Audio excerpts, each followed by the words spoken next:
Hi, my name is Annie, and welcome to the Walking Word, where we go through the Bible in a year. Today we're reading Genesis chapter 16. We're reading from the New American Bible uh, translation. However, you can read from New King James, that's also a good one for beginners, or any version that works for you. Genesis chapter 16, the birth of Ishmael. Abram's wife, Sarai, had borne him no children. She had, however, an Egyptian maidservant named Hagar.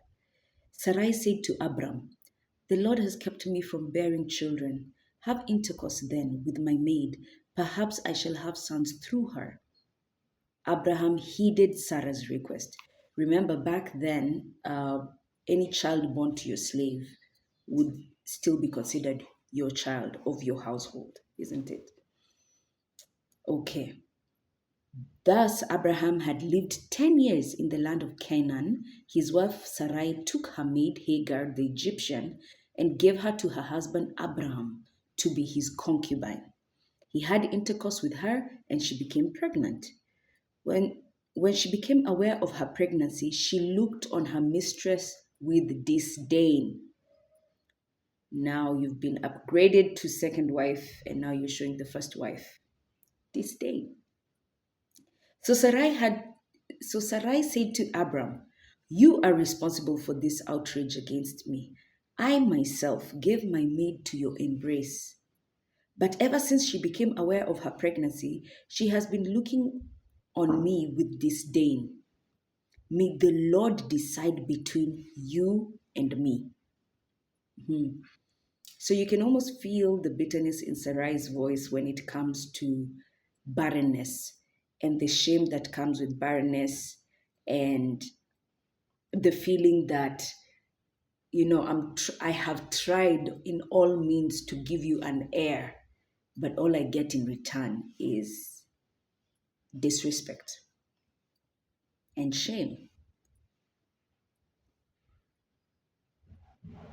Then Abram told Sarai, "Your maid is in your power. Do to her whatever you please." Sarai then abused her so much that Hagar ran away from her. So, I'm the madam of the house. You're trying to disrespect me. I'll show you. The Lord's messenger found her. Found who? Found Hagar by a spring in the wilderness. Remember, now she's already run away from Sarai and the household of Abram. So the Lord's messenger, the Lord's angel, the angel of the Lord, some versions, found her by a spring in the wilderness, the spring on the road to Shur. And he asked Hagar, maid of Sarai, "Where have you come from? And where are you going?" She answered, "I am running away from my mistress Sarai." But the Lord's messenger, the Lord's angel, the angel of the Lord, told her, "Go back to your mistress and submit to her abusive treatment." And submit to her abusive treatment. Go back to the very bed you created for yourself. But again, God, in his mercy, continues saying, "I will make your descendants so numerous," added the angel of the Lord, or the Lord's messenger, or the Lord's word. "I will make your descendants so numerous that they will be too many to count." So there's a promise given to Hagar. Besides, the Lord's messenger, the angel of the Lord, continued saying to her, "You are now pregnant, and you shall bear a son. You shall name him Ishmael, for the Lord has heard you, and God has answered you." The Lord has heard you, God has answered you. So in Hebrew, the word Ishmael means God has heard. Yeah, so that's the meaning of Ishmael. God has heard. The angel of the Lord continues to say, "He shall be a wild ass of a man." So he'll be a wild guy. His hand will be against everyone.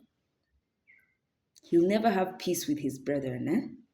And everyone's hand will be against him. In opposition to all his kin shall he encamp. Like this will just be a guy of battle, a guy of war, a guy, you know.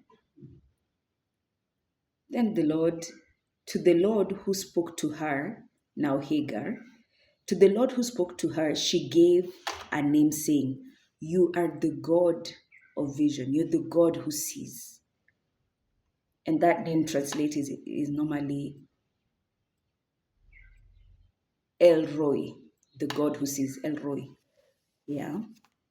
We have different names of God: El Shaddai, El Roy, El Gabor. So they all have different meanings. You're the God who sees. She meant, and this is what Hagar meant when she says, "You're the God who sees." Have I really seen God and remained alive after my vision, after seeing Him? Because remember, anyone who sees God must die. Yeah. That is why the well where she was drinking the spring, remember, is called Bia Lahairoi. It is between Kadesh and Bered. Hagar bore Abram a son, and Abram named the son whom Hagar bore him Ishmael. Abraham was 86 years old when Hagar bore him Ishmael. We continue in chapter 17 as we expound on the covenant of circumcision.